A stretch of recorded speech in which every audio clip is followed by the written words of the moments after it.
Hi, and welcome back to the YouTube page for Northcomm Technologies. Today we're featuring a new product, and that product is the interface cable for the MTR 2000 repeater. In the case today, the interface controller is an SCOM 7330 provided by SCOM LLC, and we make this cable that we're featuring in today's video for any controller on the market or to any specification that you might have. If you've watched our other videos, you know, for quite some time we've been making the highest quality interface cables on the market for the Motorola Quantar repeater. These cables have allowed our customers to integrate systems in both analog and P25 seamlessly into third-party controllers for greater access and control of their systems and stations. These cables are appropriate for both amateur and commercial products, and they're made to the highest possible standards for years and years of trouble-free service. If you have any problems with your system, it certainly won't be with our cables.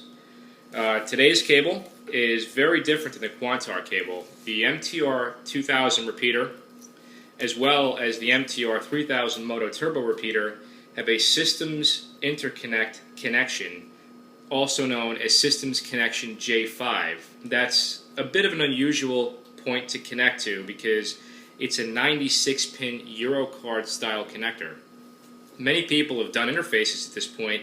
Unfortunately, I haven't seen anyone really do them in a way that's commercially saleable or easily serviceable. What most people end up doing is they buy a generic part with 96 permanently installed pins that's designed to go into the edge of a PCB. Really, it's not the way to go. You run into a lot of issues where you could possibly short things out and do catastrophic damage to your device, and clearly that's not the idea here. Motorola Solutions makes a systems connector kit. It's approximately $50, and we have a couple of them here for various projects. Not a fan of this kit, however, and the reason being is though the connector is a pinned device, meaning that you can insert and remove wires as you feel necessary, the connector doesn't come with additional pins, so you can't add your own cable. And it comes with 30 wires that are solid conductor 22 gauge wires. All of them are black, so from a serviceability standpoint you can't tell the difference between maybe an input or an output, COR, PTT, CTCSS, DCS, or anything else. So that really doesn't make for ease of installation.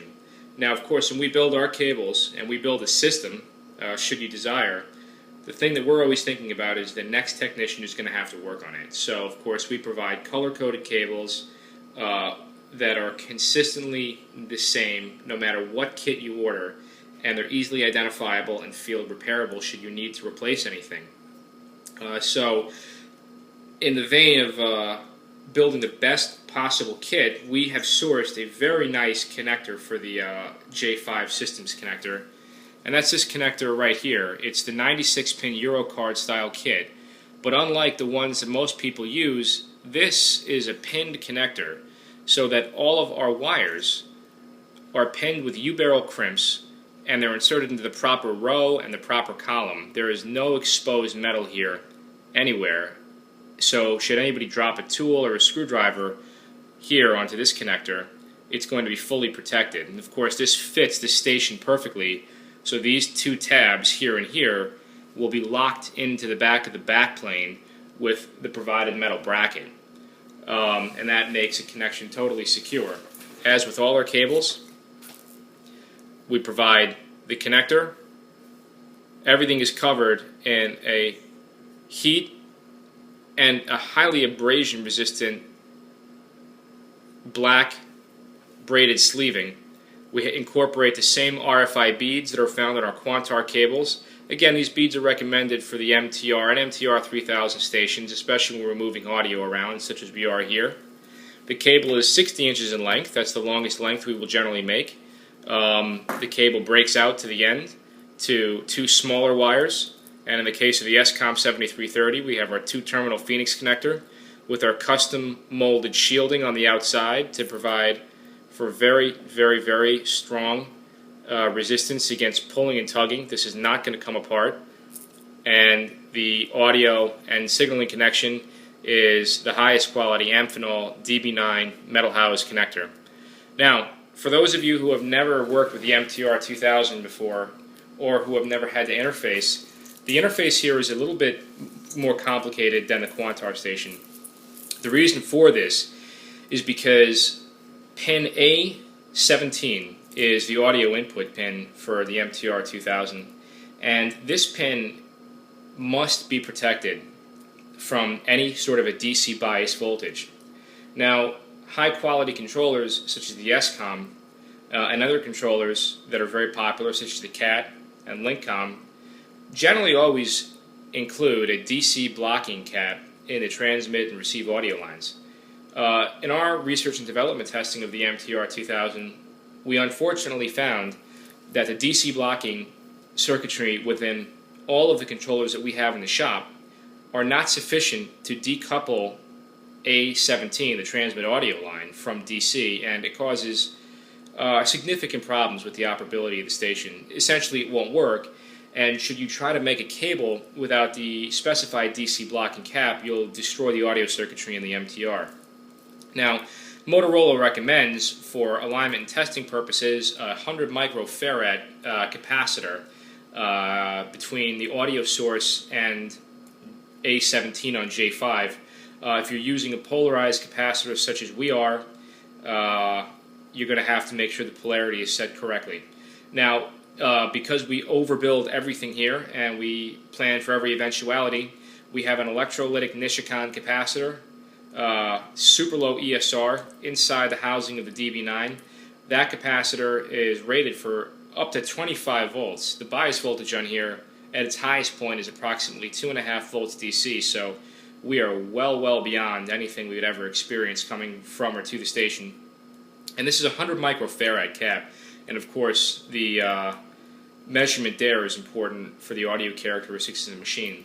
Now what I want to do is I'm going to go ahead and turn the station around, and I'm going to show you how easy it is to install our cable and how fast this can be done. So there's no power to the station. Before you start any work, disconnect power from the station and disconnect power from the controller if it's also separately powered up. We don't want to be working with live equipment here because you can blow something up.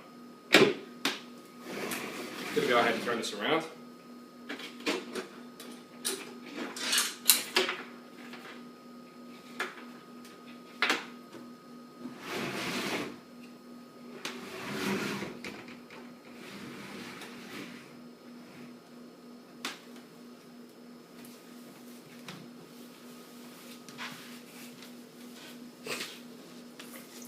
Let me grab the cable here.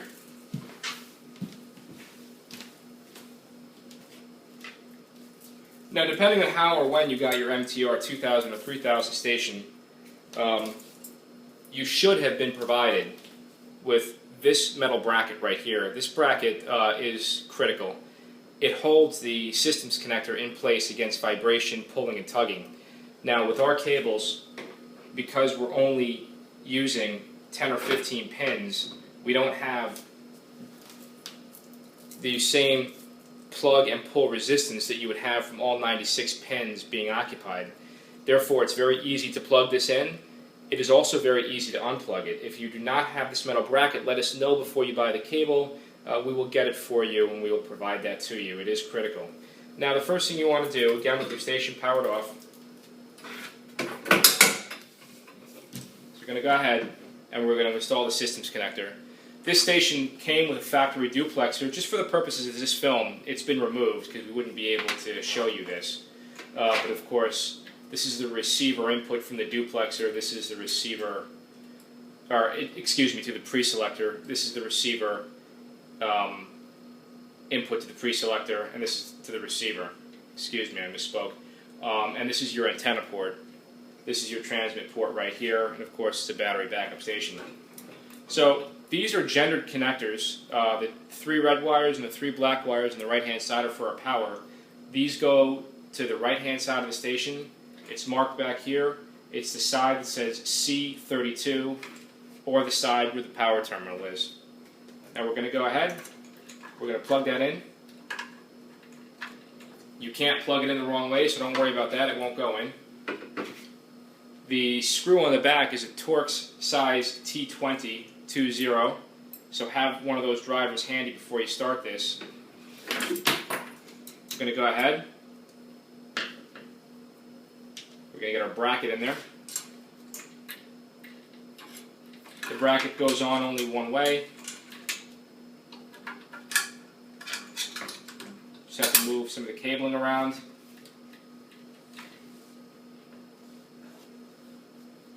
And I'll just get my screw. Again, it's a Torx T20. We're going to fasten that in there.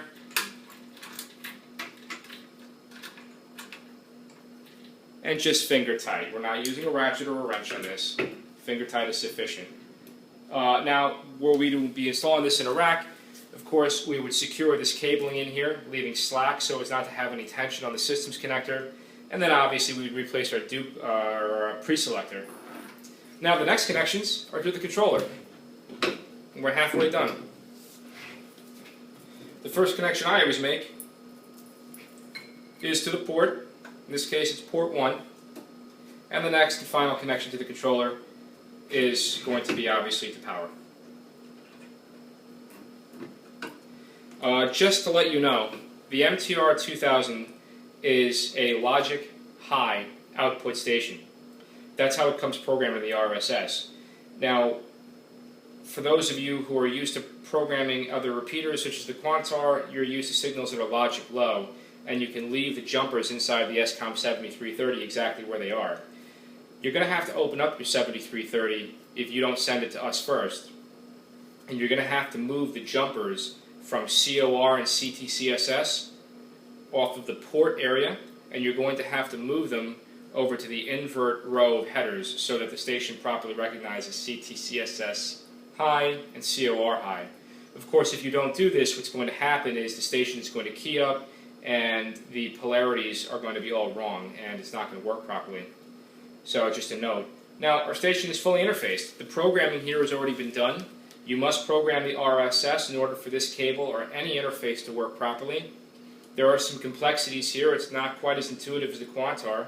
Therefore, as with we do all our cables, we'll provide full color screenshots that tell you exactly how to set up your RSS quickly and seamlessly so that you get the station on the air right away. Should you have any difficulties programming, of course, we provide unlimited phone support for any customer that purchases a cable from us. Now I'm going to go ahead and I'm going to turn the station around.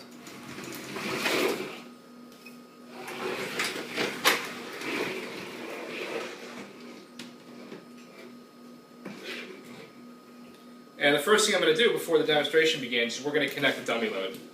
I've turned the power on this station down to approximately 40 watts. I don't want to stress the controller, or I'm sorry, the service monitor's dummy load, so we're not going to put out full power. This is a 110 watt UHF repeater. 100 watt UHF repeater. And the customer is going to have us operating at full 100 watts, so once that's this test is over, we're going to power this thing down and we're going to reprogram it.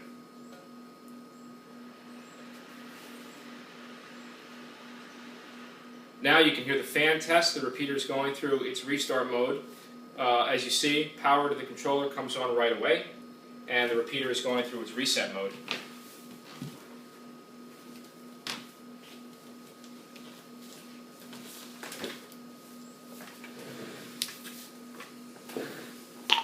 So I have here a portable radio. This happens to be an XTS 5000. It's what we use in all our videos, you've probably noticed. But I've programmed this for this customer's transmit and receive frequencies. Let's go ahead and key up and see what happens. Well, alright. Probably see a couple things. Test 1, 2, 3, 4, 5. We can see our audio waveform here on the spectrum, or on the modulation scope. Let's see what the audio sounds like. Test 1, 2, 3, 4, 5. Test 1, 2, 3. Sounds great. And on the SCOM, we have push to talk, we have COR, and we have, most importantly, PL detect. It's CTCSS in the case of this customer, but of course, if you wanted a DCS code, we're simply sending a logic to the controller, so you're just going to program your MTR for DCS. And it's that easy. Let me D-key. And those little beeps that you heard were a combination of the radio and the controller's courtesy tones. the customer has opted to program this 7330 on his own, so he will set this up with whatever courtesy tones he likes. But as you can see, PTT comes on, COR comes on right after, and within fractions of a second later, CTCSS comes on, and that's going to actually activate the repeater. And it's a very easy interface to do once you have our product, and it allows you to get your SCOM and your MTR on the air within minutes, not days. Now, obviously, having a controller, we can send all the DTMF codes that we would need to have remote system control. We here in Northcomm use SCOM controllers because we like the way they program. The audio circuitry in them is outstanding, and the construction is generally phenomenal. The MTR 2000 is a station that a lot of people have asked us to interface, so we finally decided to make a cable for that, and the cable is every bit as outstanding as the Quantar cable. This is our customer's MTR 2000. We do not have one here in the shop, but we're generally very impressed with this machine. For those in the amateur community, this is a top quality piece of equipment, and for those on the commercial end, it really is outstanding and priced quite a bit lower than the Quantar and its replacement station. Now this cable is currently under production for the MTR 3000 Moto Turbo Repeater. It's going to look very much the same. We have an MTR 3000 coming to the shop within a few days for research and development and testing purposes, and as soon as that product becomes available, we will get that out to you. The price point on this cable that you saw in the video is $139 plus $12 flat rate shipping. With all our products, once you purchase a cable from us, you get unlimited lifetime support on that product, programming support, and technical assistance should you run into any problems with your controller or your cable. Should you be unhappy for any reason, we will accept return of your cable, no questions asked, full money back. We've sold several hundred of these at this point, and we haven't had one complaint, so I think you're going to be very happy. Just to clarify, you can buy a cable from us for the SCOM 7330 to MTR 2000, or if you have a CAT, a Linkcom, an ACC, or some other brand controller, we will happily build you a cable as well. And of course, all of the MTR series cables do provide that high-quality electrolytic blocking capacitor on the transmit side to provide full DC protection of your audio circuitry. Again, and that's critical. Let me go to the smaller screen here. I don't know if you can see this, but we have a deviation meter here on the R2670B that we're using in the video, and we'll just give it a quick test. Test 1, 2, 1, 2, 3, 4, 5, 5, 4, 3, 2, 1. And I don't know if you can see that, but at the peaks of our voice, we're up to as high as 4.5 kilohertz of deviation, which means that this SCOM 7330 and the MTR have been very nicely interfaced together. Just as a side note, if you've watched our videos before, you'll notice some new equipment here. We've purchased a brand new General Dynamics R2670B communication service monitor, and I have to tell you, for those who are in the market for some new equipment, we're really, really impressed by this machine. Our prior videos, we have always used an IFR Aeroflex 1600S, and we wanted to really move our shop into the digital age, so we purchased this machine that has full P25 test capabilities and also does every kind of encryption that you might want to use, including AES 256, DES, DVP, and for those European customers, DVI. We bought every option with this machine, and I have to tell you, the graphic user interface on this is much more intuitive than I've been used to. It's about the size of an IFR 1200S, and it can just do so much more. This is approximately a $20,000 plus machine, but I have to tell you, it's worth every penny, and we're very impressed with what General Dynamics has done here. So that's what we use today, and we are able to do full P25-bit error rate testing on all those Quantars and Quantros that come in here and are part of digital systems. Our next purchase will probably be a General Dynamics R8000, because we are, of course, going to be getting very involved in the Moto Turbo and DMR world, which a lot of people have been using with great success. If you have any questions about this cable, or if you'd like to place an order, we have a web page. It's repeatercables.com. That's repeater cables, one word and common spelling, repeatercables.com. You will see photos of all the equipment featured in this video, including the MTR 2000 and the SCOM 7330. Of course, you'll see product photos of our new cable here. And there is an instruction page that explains to you everything that you've seen here. Our phone number is on the web page, and if you'd like to email me, it's Mark, M-A-R-K, at repeatercables.com. So please feel free to email me or call me 7 days a week, 9 a.m. to 10 p.m. Eastern Standard Time. Happy to answer your questions and build you whatever you'd like. So thanks for watching, and we'll talk soon.